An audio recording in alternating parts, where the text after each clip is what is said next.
Hi friends, welcome to Cuisine Vino. இன்னைக்கு நம்ம ரொம்ப ட்ரெடிஷனலான தோசை பார்க்க போறோம். இது வந்து ரவா தோசை. இது நிறைய பேருக்கு தெரியும், பட் சின்ன சின்ன மிஸ்டேக்ஸ்னால நம்ம ஹோட்டல்ல எப்படி சாப்பிடும்போது எவ்வளவு கிறிஸ்பியா அவ்வளோ ருசியா இருக்குமோ அது நிறைய பேருக்கு கிடைக்கிறது இல்ல. ஸோ அது எப்படி நம்ம ஹோட்டல் ஸ்டைல நல்லா கிறிஸ்பியா ரொம்ப டேஸ்டியான ரவா தோசை செய்யறதுன்றத பார்க்க போறோம்.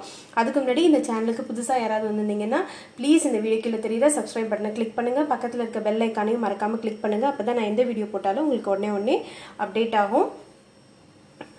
ஓகே, வாங்க வீடியோக்குள்ள போலாம். இப்போ வந்து இது எவ்வளோ, இதுக்கு வந்து அளவுன்றது எப்படின்னா நம்ம எடுக்கிற டம்ளரோ இல்லை கப்போ அந்த அளவு தான். கிராம் கணக்கில் உங்களுக்கு இது தேவையே இல்லை.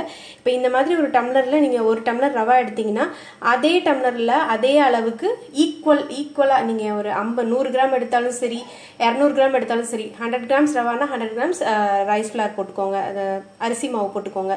ஸோ அந்த ஈக்குவல் ஒரு 1/4 கப் தயிர், நான் எடுத்துருக்கிற அளவுக்கு 1/4 கப் தயிர், ஒரு 2 டேபிள் ஸ்பூன் அளவுக்கு மைதா மாவு ரொம்ப சேர்க்க தேவையில்லை.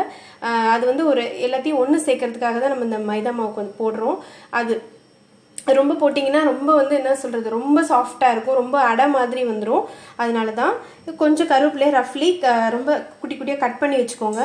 1 ஸ்பூன் அளவுக்கு சீரகம், 1 ஸ்பூன் அளவுக்கு மிளகு. சீரகம் நான் கொஞ்சம் கூட போட்டிருக்கேன், நல்லது உடம்புக்குன்றதுனால. சில பேர் வந்து இஞ்சி துருவி போடுவாங்க, உங்களுக்கு ஆப்ஷன் தான் நீங்கள் போட்டுக்கலாம். நான் இஞ்சி போடல. தேவையான அளவு உப்பு, அதுக்கப்புறம் தேவையான அளவு வாட்டர். இதனால நம்ம எல்லாத்தையும் ஒன்றா மிக்ஸ் பண்ணி நம்ம கரைக்க ஆரம்பிக்கலாம். இப்போது நம்ம இந்த ரவையை போட்டுக்கலாம். இதில் வந்து ஆக்சுவலாக 1 ஸ்பூன் அளவுக்கு நீங்கள் வந்து கடலை மாவு கூட சேர்த்துக்கலாம். அது இன்னும் ஒரு நல்ல ஒரு கலர் கொடுக்கும். இப்போ ரைஸ் ஃப்ளார் போட்டுக்கிறேன், அரிசி மாவு போட்டுக்கிறேன். நீங்கள் கண்டிப்பாக கடலை மாவு இருந்ததுன்னா 1 ஸ்பூன் போட்டுக்கோங்க, இன்னும் கலர் கொடுக்கும். அது ஆப்ஷன் தான். இப்போ வேணுங்கிற அளவு தயிர், நான் இதில் சொல்லியிருந்த அளவு தயிரை போட்டுக்கோங்க. நான் இஞ்சி ஏன் போடலை அப்படின்னா, இப்போ நான் வீட்டில் கிட்ஸ் சாப்பிட்றாங்க, அவங்க அந்த தோசையில் இருக்கும்போது அதை எடுத்து போட்டுறாங்க. நம்ம அரைச்சி போட்டோம்னா நல்லா இருக்காது, துருவி போட்டோம்னா தான் நல்லாயிருக்கும். ஸோ வீட்டுக்கு நான் செய்கிறதுனால நான் இஞ்சி போடல. கண்டிப்பாக நீங்கள் இஞ்சி சேர்த்துக்கிட்டிங்கன்னா அது ஒரு வாசனை ரொம்ப நல்லாயிருக்கும். ஸோ கண்டிப்பாக நீங்கள் சேர்த்துக்கோங்க. இப்போ இந்த கருவேப்பில்லை இது எல்லாமே இதில் நம்ம போட்டுடலாம். இதெல்லாத்தையும் போட்டு நல்லா தண்ணியாக, எவ்வளோ தண்ணியாக முடியுமோ அவ்வளோ தண்ணியாக நீங்கள் மிக்ஸ் பண்ணிக்கணும். இப்போது நான் இதில் வேணுங்கிற அளவு தண்ணி, ஃபஸ்ட்டு கொஞ்சம் தண்ணி ஊற்றி கரைச்சிக்குவோம்.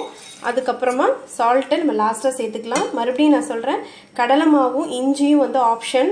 ரெண்டுமே இன்னும் கொஞ்சம் டேஸ்ட் இது இருக்கும். நல்லா ட்ரெடிஷ்னலாக கடலை மாவு சேர்க்க மாட்டாங்க, பட் வந்து இஞ்சி சேர்க்கறதுக்கு நிறைய சேர்ப்பாங்க. எங்கள் வீட்டிலலாம் சேர்ப்பாங்க, பட் நான் கிட்ஸுக்காக நான் செய்யலை. உங்களுக்கு வேணால் நீங்கள் சேர்த்துக்கலாம். இந்த தோசை வந்து ரொம்ப ஈஸி. இங்கே பாருங்கள், இந்த மாதிரி நல்லா தண்ணியாக கரைச்சிக்கிட்டேன். இது ரொம்ப ஈஸியாக வீட்டில் இருக்கிறத வச்சு ஈஸியாக பண்ணிடலாம். இப்போது நான் இதில் தேவையான அளவு சால்ட் போட்டுக்கிறேன். நீங்கள் தண்ணியை எப்பவுமே கரைச்சிட்டு அப்புறம் சால்ட் போடுங்க. முன்னாடியே போட்டிங்கன்னா உங்களுக்கு சில இடத்துல உப்பு கட்டிக்கும், ரெண்டாவது எவ்வளோ இருக்குன்னு தெரியாமல் திரும்பவும் போட்டுட்ருப்பீங்க. ஸோ இப்போ தேவையான அளவு உப்பு போட்டுக்கோங்க, கரைச்சிட்டு டேஸ்ட் பார்த்துட்டு போட்டுக்கோங்க. இதை நீங்கள் ரொம்ப நேரம் ஊற வைக்கணும் அப்படிலாம் இல்லை, ஒரு 20 நிமிஷம் வரைக்கும் ஊற வச்சா போதும். நீங்கள் இன்ஸ்டண்ட்டாக பண்ணிடலாம், ரொம்ப கிறிஸ்பியாக நல்லா யம்மியாக இருக்கும்.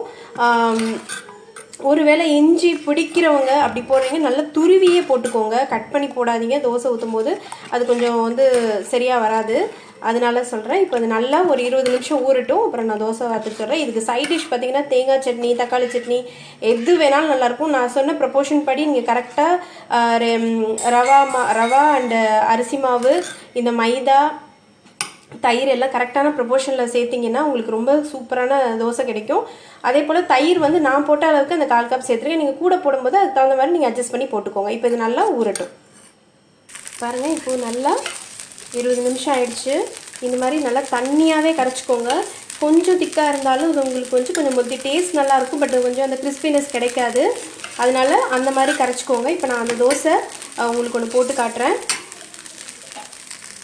பாருங்கள், இது மாதிரி நல்லா ஓரத்தில் அப்படி கொஞ்சம் கொஞ்சமாக ஊற்றிட்டு நடுவில் ஒன்று இந்த மாதிரி நிறைய ஹோல்ஸ் இருக்கணும். அப்படி இருந்தால் தான் தண்ணியாக இருக்குன்னு அர்த்தம். நல்லா இரும்பு கல்லில் ஊற்றுனீங்கன்னா, நான் இரும்பு கல்லில் ஊற்றிருக்கேன், அது மாதிரி இரும்பு கல்லில் ஊற்றினீங்கன்னா டேஸ்ட் நல்லாயிருக்கும். இப்போ இது நல்லா நான் வந்து நெய் யூஸ் பண்ணியிருக்கேன். நீங்கள் நார்மல் எண்ணெயும் யூஸ் பண்ணலாம், இல்லைன்னா நீங்கள் நெய்யை கூட யூஸ் பண்ணலாம், உங்களோட விருப்பம் தான் அது.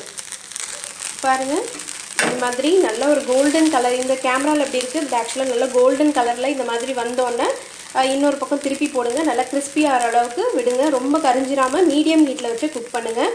இதே மாதிரி இன்னும் நான் 2-3 தோசை போட்டுட்டு உங்களுக்கு காட்டுறேன். பாருங்கள் எவ்வளோ கிறிஸ்பியாக வந்திருக்கு தோசை.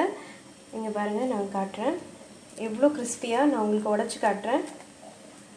பாருங்கள் இந்த மாதிரி சூப்பராக வந்திருக்கு. கண்டிப்பாக இந்த ரெசிபியை ட்ரை பண்ணி பாருங்கள். கண்டிப்பாக வாட்டர் வந்து நல்லா தண்ணியாக இருக்கணும், தண்ணியாக நீங்கள் கரைச்சிக்கணும் நல்லா. அப்போ தான் உங்களுக்கு வந்து நல்லா கிறிஸ்பியாக இந்த மாதிரி ஒரு எட்ஜெல்லாம் நல்லா வரும். இல்லைன்னா கொஞ்சம் மொத்தியாக இருக்கும். டேஸ்ட் வைஸ் எந்த பிரச்சனையும் இருக்காது. பட் ஹோட்டலில் வாங்குற மாதிரி வேணால் நீங்கள் கொஞ்சம் நல்லா தண்ணியாக அந்த மாதிரி வச்சுக்கணும். கண்டிப்பாக இந்த ரெசிபி பிடிச்சிருக்கும்னு நம்புகிறேன். இது கண்டிப்பாக நான் சொன்ன ப்ரொபோஷனலாக ட்ரை பண்ணி பாருங்கள். உங்களுக்கு சூப்பரான கிறிஸ்பியாக ஹோட்டல் ஸ்டைலில் உங்களுக்கு கிடைக்கும். ட்ரை பண்ணி பார்த்துட்டு எனக்கு கமெண்ட் பண்ணுங்கள். தேங்க்யூ ஃபார் வாட்சிங் த வீடியோ.